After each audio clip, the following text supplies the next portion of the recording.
안녕하십니까. 북한 담사의 이윤걸입니다.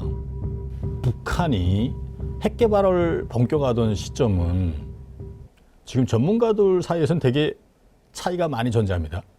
결국 소련이 도와줬다는 건 다 아는 사실인데 이걸 확인할 수 있었던 적은 한 번도 없습니다. 그걸 확인할 수 있는 김정일의 국비 문서를 처음으로 공개하는 겁니다. 소련의 핵무기 개발 당시부터 김일성은 핵 미사일 또는 미국이 또 일본에 떨군 핵폭탄 위력을 이미 잘 알고 있었던 상황이고 6.25 한국전쟁 때는 이미 엄청나게 느꼈었죠.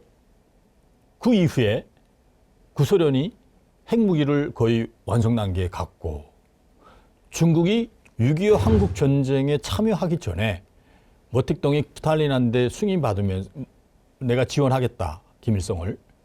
대신 소련이 중국의 군사적 지원에 대해서 기술적으로 담보해달라는 그중에 핵무기 개발도 같이 들어오셨다고 알고 있습니다.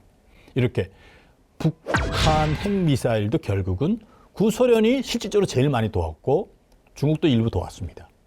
명확한 건 1986년부터 89년 사이에 조잡한 수준이지만 제1호 핵무기가 개발됐고요. 그것이 보고까지 됐고요.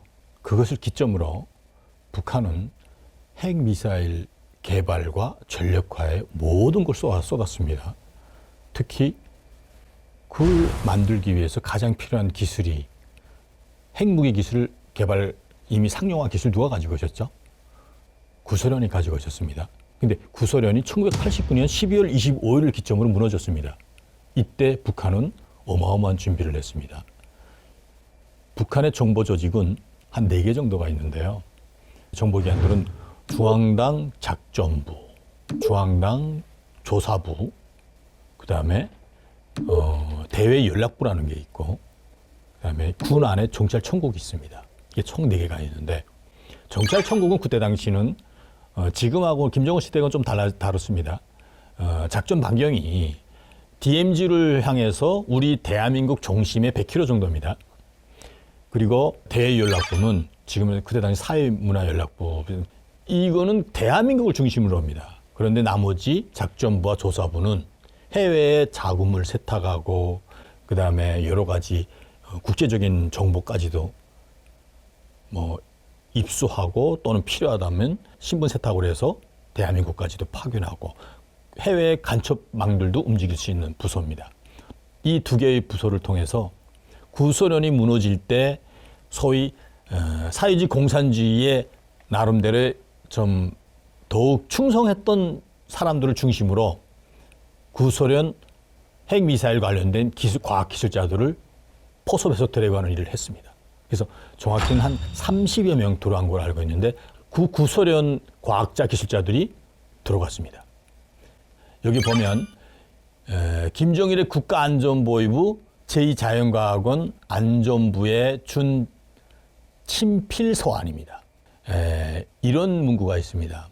이번에 국방과학원 과학자들이 대단히 수고가 많았습니다. 이제는 한시름 놓고 발편잠을 자게 되었습니다. 위대한 수령님께서 생전에 계실 때 항상 마음 쓰시던 문제인데 정말 대단합니다. 이런 말이 있습니다. 이거 뭘 말해주는가 하면 여기에 위대한 수령님이라는 건 여기서는 김일성을 염두에 두는 겁니다.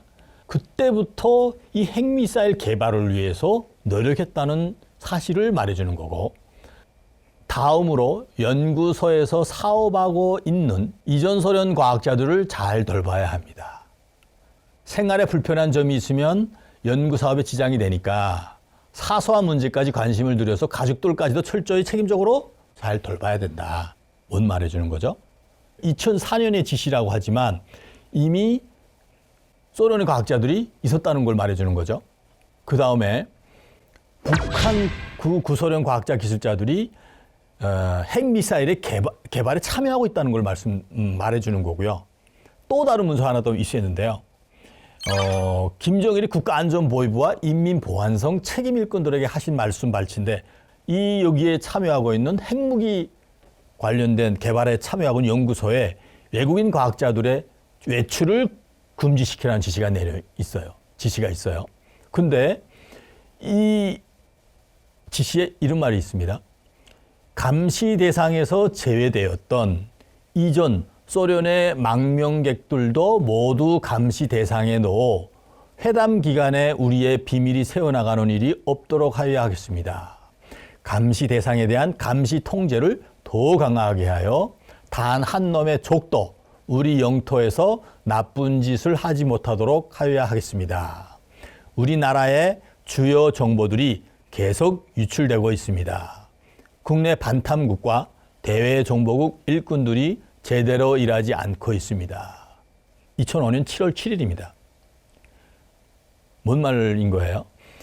이전에는 소련에서 입수시킨 핵 과학기술자들이 망명했던 사람들을 감시대상에 사실은 제외시켰다는 의미예요.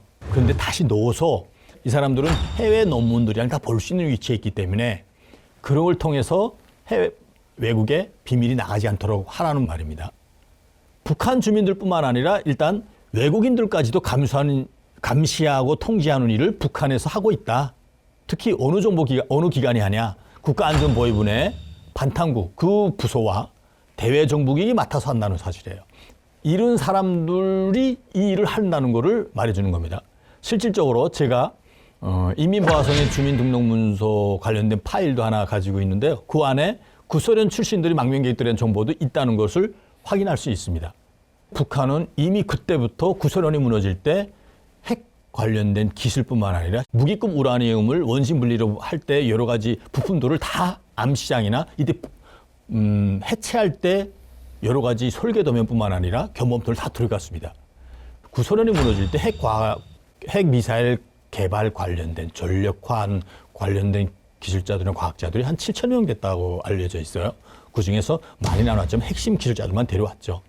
제가 알고 있기로는 북한에 처음에는 이제 $3,000 정도를 주고 줬던 걸로 알고 있는데 2004년 5년 때에는 물론 레벨에 따라 달라질지 모르겠지만 대부분 한 $10,000씩 줬다. 미화로 $10,000씩 줬다는 말이 있습니다. 그때 당시 구소련이 무너질 때 그 환율이 어마하게 인플레이션 됐죠. 그때 이 $3,000라는 건 어마어마한 가치가 있는 겁니다.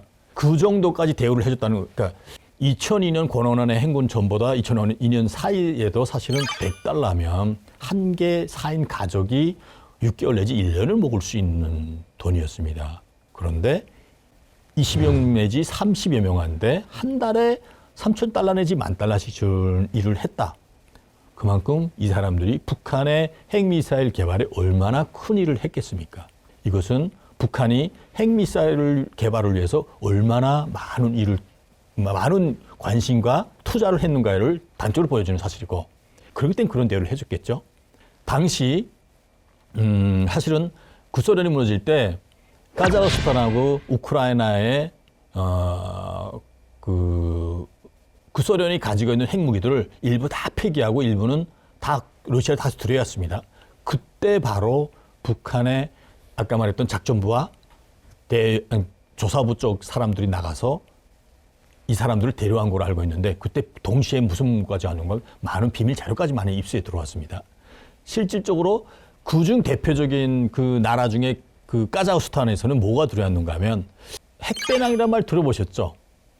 그 핵배낭이 사실은 되게 중요한 이제 그 핵무기입니다. 특히 전술 핵무기까지 쓸 수 있는 건데, 카자흐스탄에서 구소련이 해체돼서 다시 러시아로 들어갈 때 4개 내지 5개의 구소련산 핵배낭이 없어졌습니다. 그것을 도난당했다고 해서 그것이 북한에 들어갔다는 추정을 했겠지만 북한에 들어갔다는 자료는 없었습니다. 근데 북한은 이것을 언제 공개했냐면 2017년에 7월 27일 공개됐는데, 그걸 조선인민군 301 군부대라고 칭하고 있습니다. 북한 내에서는 소위 이 부대를 주체여단이라고 부르고 있습니다. 이 301 부대는 1990년대 중반에 평안북도 쪽에 원래 거기서 주선지를 만들었는데 처음에 초기에 창립된 부대는 장소는 양강도에 있었던 걸로 알고 있습니다. 그때는 한 500 내지 600명 정도로 있었다는 걸 들었는데, 지금은 그 부대원이 2,000명 내지 3,000명으로 여단급으로 구성장인 겁니다. 최고사령부 작전 예비대로 돼 있는데 특수부대, 대한민국을 공격하는 부대에 한 개 부대로 되어 있습니다. 그러면 이들이 그럼 뭘 할까요? 핵배낭은 사실은 두 가지로 나눌 수 있는데 더티밤과 쿨린밤으로 나눌 수 있는데 더티밤이라는 건 뭐냐면 무기급 우라늄 물질이 실질적으로 전술 핵무기로 폭파되진 않지만 그 물질만 가지고 어느 한 곳에 있어도 그 방사성의 오염 때문에 어마어마한 공포감을 들 수 있죠. 물론 쿨린밤이라고 생각할 수 있는 전술 진짜 핵무기까지 만들어진다면 문제는 달라집니다. 이런 것들을 이용해서 이 부대가 우리 대한민국 침투해가지고 움직일 수 있다는 걸 말해주는 겁니다. 또 하나 더 생각한다면 이 부대가 지금 최근에 우리가 지금 북한으로 뭘 보내죠? 풍선 보내죠? 뭐 북한에 대해서 그냥 뭐 한 달러씩도 넣고 뭐 북한의 어떠한 여러 가지 잘못된 것을 얘기하는 민간 차원에서 보내는데 북한에서는 뭐죠? 국가 차원으로 보내고 있죠. 뭐 며칠 전에도 계속 보셨죠? 뉴스나 실질적으로 본 사람들도 있습니다. 심지어 거기서 화재까지 일으키는데 여기에 만약 더티밤의 일부 물질만 같이 보낸다고 생각해 보십시오. 풍선 150개에 넣어서 한 10g씩만 넣어서 동시에 날려본다고 생각해 보십시오. 어마어마한 공포를 주겠죠. 뿐만 아니라 우리의 북한의 어떠한 기습전 같은 속전속결전, 북한이 우리한테 정말 위협을 줄 때 우리가 대응할 수 있는 여지의 수가 아주 적어지고 방법이 없을 수도 있습니다. 그러면 우리 내부에서 전쟁 공포심으로 인해서 일어나는 여러 가지 상황들에 대해서 우리는 준비가 안 돼 있다는 겁니다. 북한은 바로 이것까지 노릴 수 있다는 수준에 와 있다는 것에 대해서 우리는 절대로 간과할 수 없는 겁니다. 최근에 러시아 푸틴과 북한의 김정은이 어마어마하게 가까워지고 있습니다. 이 상황도 특별히 예의주시해야 되고 다음번에는 북한이 대외적으로 어떻게 지금 중국과 또는 북한 간의 관계가 나빠지고 있는가를 예를 들 수 있는, 예견할 수 있는 대만과의 아주 재미있는 실질적인 상황까지도 알려드리려고 합니다. 주목해 주십시오. 감사합니다.